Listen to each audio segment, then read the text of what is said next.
Vous êtes sur France 24 et vous avez raison. Bienvenue dans votre journal de l'Afrique. À la une ce soir, et de 7 pour Museveni, le président ougandais réélu sans surprise. L'opposition dénonce une mascarade électorale, un scrutin marqué par des violences, des coupures d'Internet, des accusations de fraude massive. Son principal opposant, Bobi Wine, dénonce un climat de peur et de répression. On parlera aussi de la CAN entre la victoire des Super Eagles qui remportent la 3e place de la CAN et à la veille de la finale tant attendue entre le Sénégal et le Maroc, un combat entre des frères lions. On ira sur place. Et notre focus de ce samedi soir s'intéresse à la Chine qui muscle son soft power en Afrique. Formation des élites, centres culturels, coopération individuelle. Pékin ne se contente plus d'investir dans les ports et les rails. Elle s'attaque désormais aux imaginaires, dialogue des civilisations, échange de gouvernance, contenu partagé. Le récit chinois s'écrit aussi en Afrique. Est-il séduisant ou parfois inquiétant ? On en parle ce soir avec Lina Ben Abdallah, politologue spécialiste des relations Chine-Afrique.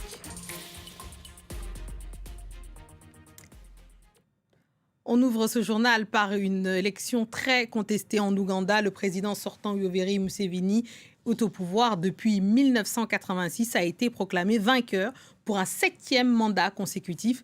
Un résultat largement attendu, mais qui intervient dans un climat de répression et de tension extrême. Des arrestations, des violences, une coupure d'Internet ont entaché le scrutin dénoncé par l'opposition comme une mascarade. On retrouve Juliette Montilly qui couvre cette élection pour nous. Juliette, les résultats étaient certes attendus.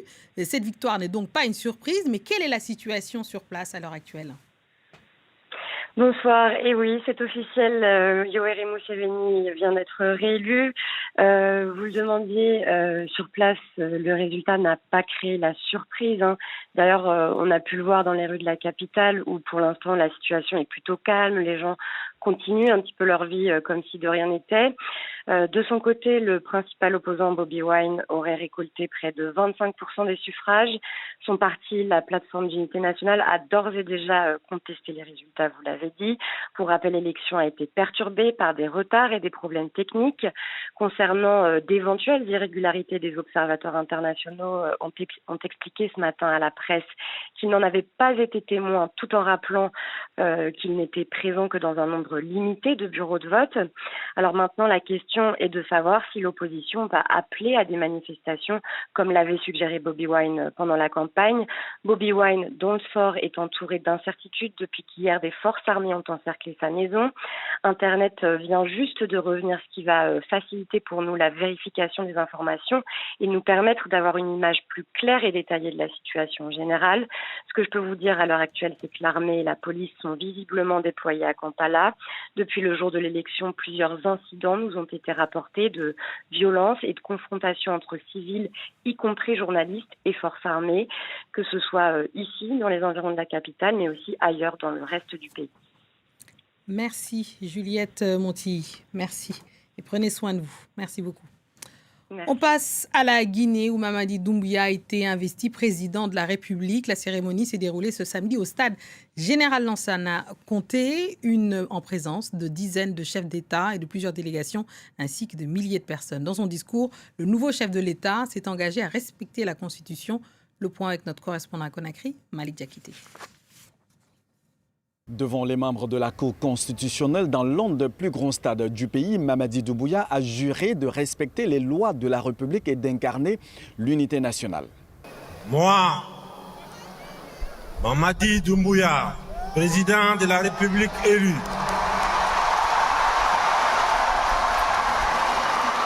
je jure devant Dieu et devant le peuple de Guinée, sur mon honneur, de respecter et de faire respecter scrupuleusement la Constitution en cas de parjure que je subisse la rigueur de la loi. Une dizaine de chefs d'État africains ont assisté à la cérémonie, notamment le Rwandais Paul Kagame, le président gabonais Brice Clotaire Oligui Nguema, Bassirou Diomaye Faye du Sénégal, le Malien Assimi Goïta. Dans son discours, Mamadi Doumbouya a affirmé dédier son septennat à la jeunesse, mais surtout aux femmes, afin de relever les grands défis du pays. Un message qui réjouit ses partisans.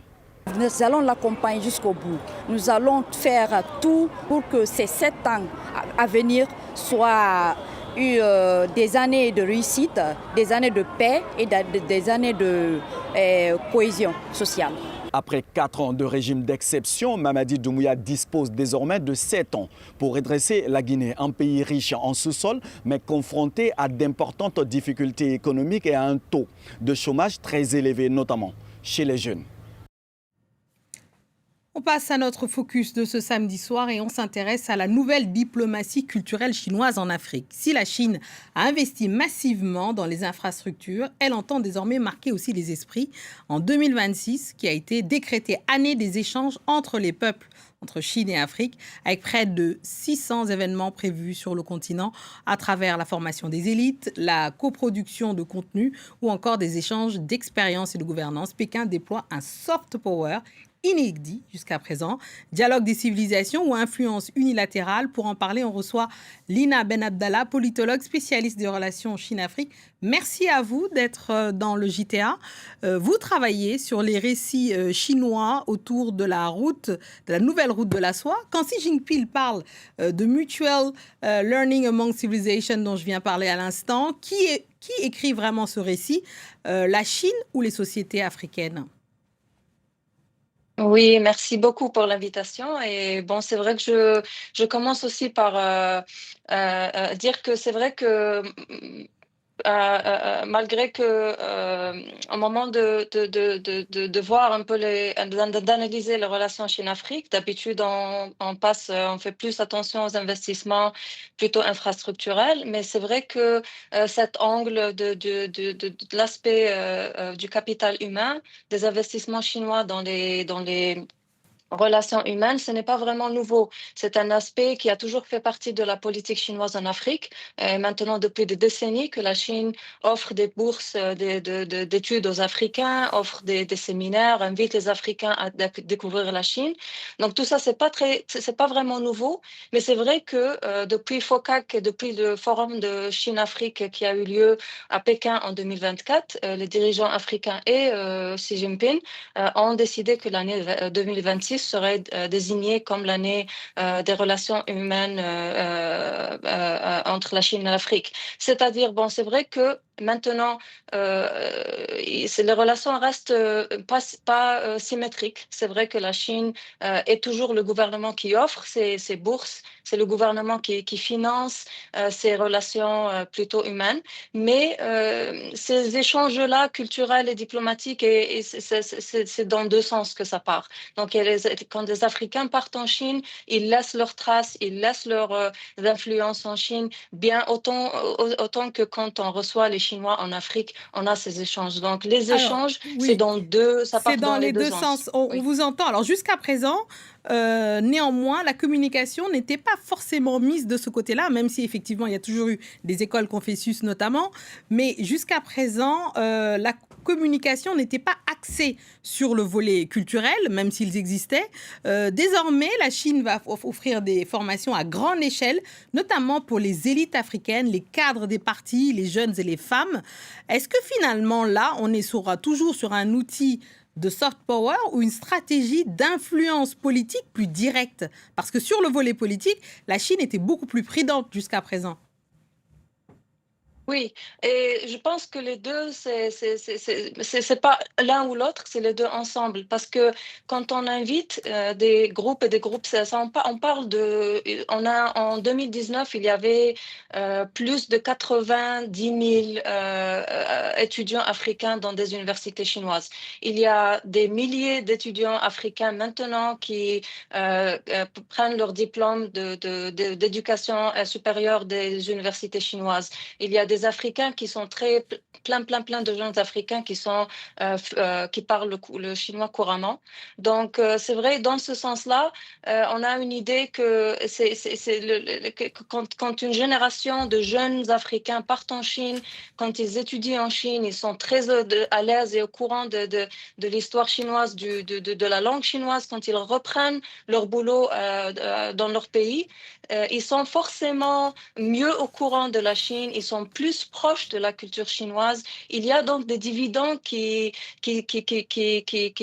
sont dans l'intérêt de la Chine pour payer pour toutes ces bourses et inviter les plus d'Africains à découvrir la Chine et à apprendre la culture et l'histoire chinoise. Parce que c'est vrai que c'est cette génération de jeunes Africains aujourd'hui qui sera les leaders de notre continent demain.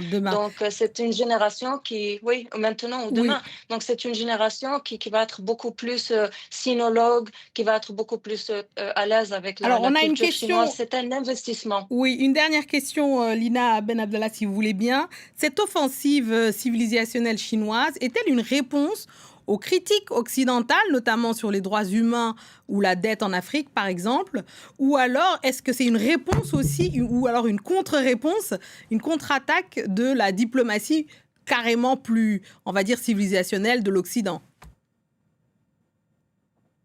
Oui, je pense que, en fait, je pense pas que la Chine, je pense pas que la politique chinoise, la politique étrangère chinoise en Afrique, c'est une politique réactionnaire à ce que l'Europe ou l'Occident dit. En fait, je pense que la Chine a sa trajectoire en Afrique et elle est indépendante de ses critiques, parce que je pense que la Chine a toujours eu une politique très claire par rapport à ses relations avec les Africains depuis maintenant, comme vous dites, cette année 2026, comme ça marque aussi la 70e année de relations diplomatiques entre l'Afrique et la Chine. Et c'est 70 ans de relations qui ont toujours eu cet aspect culturel, toujours eu cet aspect d'investissement capital humain. Donc, je pense que ce n'est pas forcément une réaction, mais je pense qu'il y a une opportunité maintenant, parce qu'on voit dans le moment géopolitique où les États-Unis et d'autres pays prennent leur distance avec les Africains, avec l'Afrique, vu les visas, les gels de visas,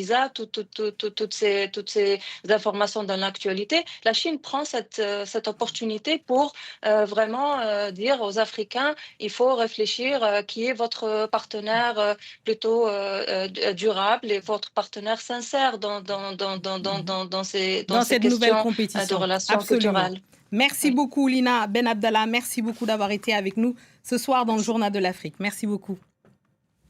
On ouvre à présent une page dédiée à la CAN. L'actualité de ce samedi, c'est la victoire des Super Eagles face au Pharaon. Le Nigeria arrache ainsi la 3e place au terme de tirs au but.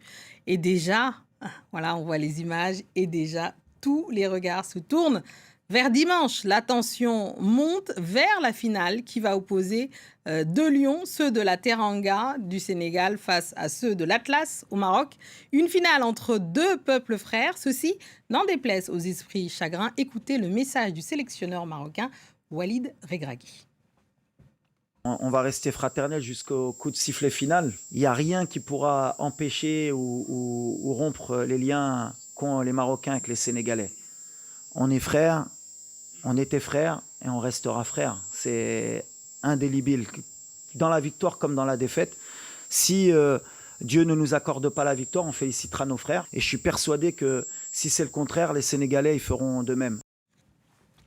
Et après le Maroc, place au Sénégal. On se rend à Dakar où les quartiers se mobilisent derrière leurs équipes. Leur équipe nationale, les Lions de la Teranga, cette fois-ci dans une ambiance festive, espérant une victoire des coéquipiers de Sadio Mané. Le reportage de notre correspondant Eliman Ndao.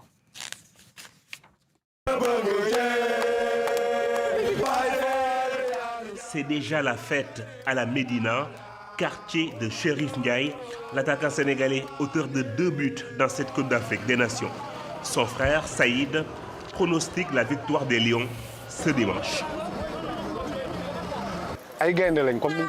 Nous sommes des lions et nos joueurs le montrent sur le terrain. Ils mouillent le maillot. Quel que soit le scénario du match, cette finale est pour le Sénégal.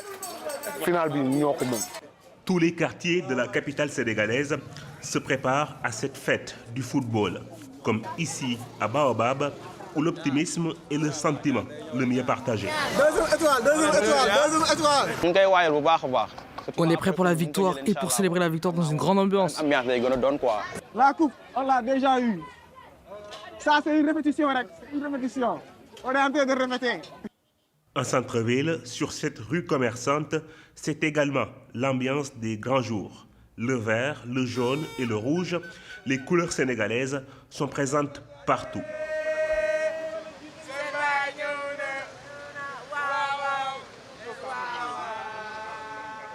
Dans cette rue qui accueille des commerçants marocains, la finale de la CAN est sur toutes les lèvres.